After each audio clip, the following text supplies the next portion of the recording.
शादी के 8 साल बाद रमा ने एक सुंदर बेटे राजा को जन्म दिया। इतने सालों बाद बेटा हुआ, इसलिए रमा उसे बहुत प्यार करती थी। उसे एक पल भी अपने से दूर नहीं करती थी। अब वो 4 साल का हो गया, तब भी रमा उसे हर समय हर पल अपनी आंखों के सामने ही रखती। सुबह का समय था, रमा राजा के साथ खेल रही थी। तभी उसका पति निखिल उसे आवाज लगाता है, रमा, मुझे देर हो रही है काम के लिए, मेरे खाने का डब्बा दोगी क्या? और हाँ, जरा जल्दी करो। अरे मैं तो खाने का डब्बा लगाना भूल ही गई। अभी जल्दी जल्दी कर देती हूँ, सब अभी तैयार कर देती हूँ, बस 2 मिनट। 2 मिनट? इसका मतलब तुमने अभी तक खाने का डब्बा तैयार नहीं किया? अब मैं काम पर क्या लेकर जाऊंगा? खैर छोड़ो, तुमसे बहस करना बेकार है। अभी तुम संभालो अपने बेटे को। इसका क्या मतलब? ये सिर्फ मेरा ही बेटा है क्या? तुम्हारा कुछ नहीं लगता क्या? ये भगवान ने इतने सालों बाद मुझे औलाद की खुशी दी और तुम ऐसे बोल रहे हो? मेरा वो मतलब नहीं था रमा, मैं बस ये बोल रहा हूँ कि बेटे को थोड़ा अपने आप भी खेलने दो और तुम घर की तरफ भी थोड़ा देखो। जब से राजा इस घर में आया है तब से तुम उसके अलावा किसी और को नहीं देखती। कभी वक्त पर नाश्ता नहीं देना, माँ को दवाई ना देना, घर में कितने काम होते हैं, सब यूं ही पड़े रहते हैं। माँ इस उम्र में काम करती अच्छी नहीं लगती। मुझे भाषण देने की जरूरत नहीं, मुझे पता है तुम सब मेरे बेटे से जलते हो। और हाँ, अब तुम्हें काम के लिए देर नहीं हो रही? हाँ, देरी तो मुझे पहले ही हो गई। ठीक है, मैं चलता हूँ अब। अपना और राजा का ख्याल रखना। इतना बोलकर निखिल काम के लिए निकल जाता है, पर रमा को निखिल की कही बात बहुत चुभ जाती है, इसलिए वो राजा को छोड़कर घर के काम में लग जाती है। जब तक घर का सारा काम खत्म नहीं हो जाता तब तक मैं राजा को हाथ नहीं लगाऊंगी। अरे जिसे देखो यही बोलता रहता है कि मैं कुछ ज्यादा ही लाड करती हूँ अपने बेटे को। मैं उसकी माँ हूँ तो भला क्यों ना करूँ। राजा आंगन में खिलौनों से खेल रहा था, तभी वो खेलते खेलते घर से बाहर चला जाता है और सीढ़ी से नीचे गिर जाता है। उसके रोने और चिल्लाने की आवाज सुनते ही रमा सब कुछ छोड़कर बाहर भागती है।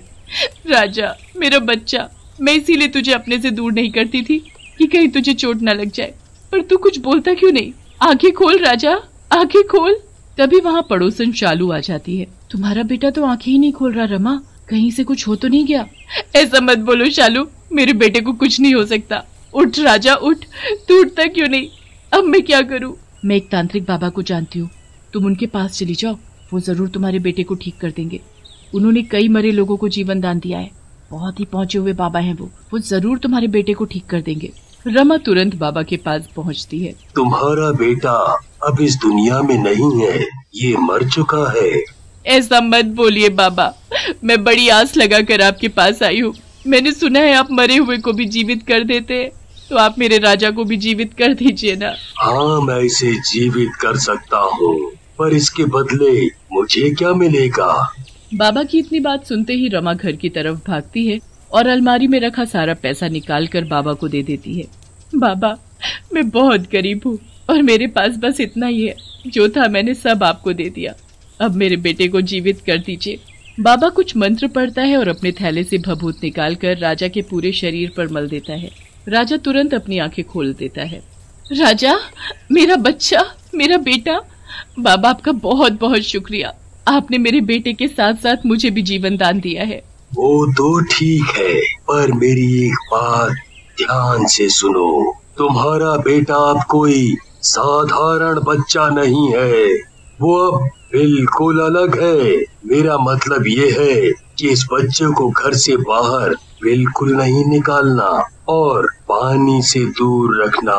इसके ऊपर कभी भी पानी नहीं पड़ना चाहिए। अगर गलती से पड़ गया तो ये वहीं के वहीं भस्म हो जाएगा, क्योंकि ये अब एक मिट्टी के समान है। रमा बाबा की सारी बात मानती है और अपने बेटे को घर ले जाती है।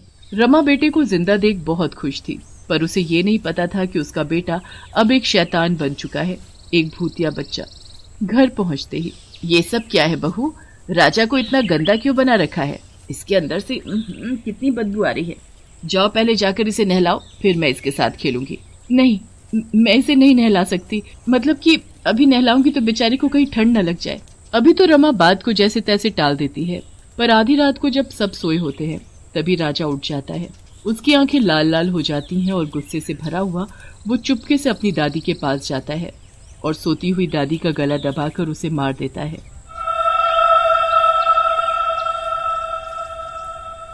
जब सुबह होती है, निखिल, माँ अब इस दुनिया में नहीं है, वो हमें और इस दुनिया को छोड़कर जा चुकी है। निखिल, ये सब क्या हो गया? कल तक तो माँ खूब हंस बोल रही थी और आज। होनी को कौन टाल सकता है रमा? माँ वैसे भी बहुत बीमार रहती थी, अब हमें माँ का अंतिम संस्कार करना होगा।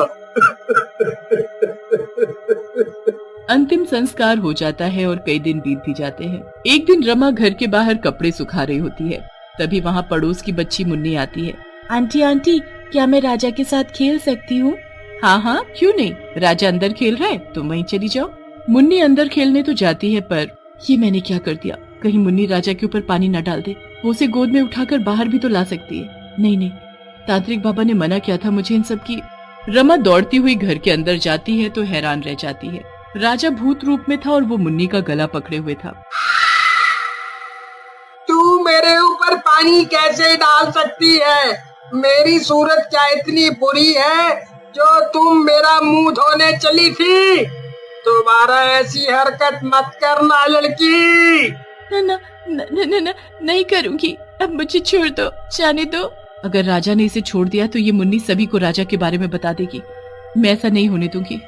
राजा बेटा, इसे छोड़ना मत, नहीं तो ये तुम्हारे बारे में सबको बता देगी। ऐसा करो, तुम इसे मार दो। माँ की बात सुनते ही भूतिया बच्चा मुन्नी को मार देता है और रमा चुपचाप उसे उठाकर घर के पीछे गाड़ आती है। अगर किसी ने भी मेरे राजा के ऊपर पानी डालने की कोशिश की तो मैं और राजा उसे छोड़ेंगे नहीं, उसे मार डालेंगे। शाम का समय था। निखिल की आज काम से छुट्टी थी, इसलिए वो घर पर ही था। निखिल बड़े प्यार से राजा को बुलाता है।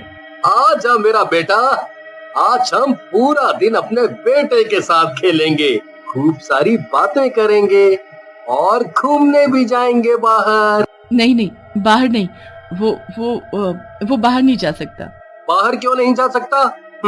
ऐसी क्या बात हो गई जो बाहर जाने से उसे मना कर रही हो? हम तो जरूर जाएंगे भाई। वो मैं इसलिए बोल रही थी कि हम ठहरे गरीब, हमारे पास दाल रोटी खाने के पैसे होते हैं बस। अगर ये बाहर गया तो खिलौनी चॉकलेट लेने की जिद करेगा, कहाँ से दिलाओगे उसे वो सब? ठीक है, नहीं जाएंगे, हम घर पर ही खेलेंगे। निखिल राजा के साथ खूब खेलता है, पर खेलते खेलते राजा अचानक अलमारी खोल देता है। अलमारी में उसके पैसे न देखने पर वो बहुत गुस्से में आ जाता है। रमा, रमा, इधर आओ जल्दी, पैसे तो मैंने यहीं रखे थे, फिर कहाँ गए सब? वो मैंने खर्च कर दिए, और अब ये मत पूछना कि मैंने वो पैसे कहाँ खर्च किए। खर्च कर दिए? वाह, ऊपर से बोल रही हो कि मैं ना पूछूं। मेरी जिंदगी भर की कमाई तुमने यूं ही खर्च कर दी। तभी निखिल गुस्से में रमा को थप्पड़ मार देता है, पर माँ को मार खाते देख राजा को ये सब अच्छा नहीं लगता, इसलिए वो गुस्से से लाल हो जाता है और फिर से भूतिया बच्चा बन जाता है और निखिल का गला पकड़ लेता है। मेरी माँ को मारने की हिम्मत कैसे हुई तुम्हारी पिताजी? अब मैं नहीं छोड़ूंगा, मार दूंगा तुम्हें। रमा, ये राजा को क्या हो गया? ये भूत जैसा क्यों देख रहा है?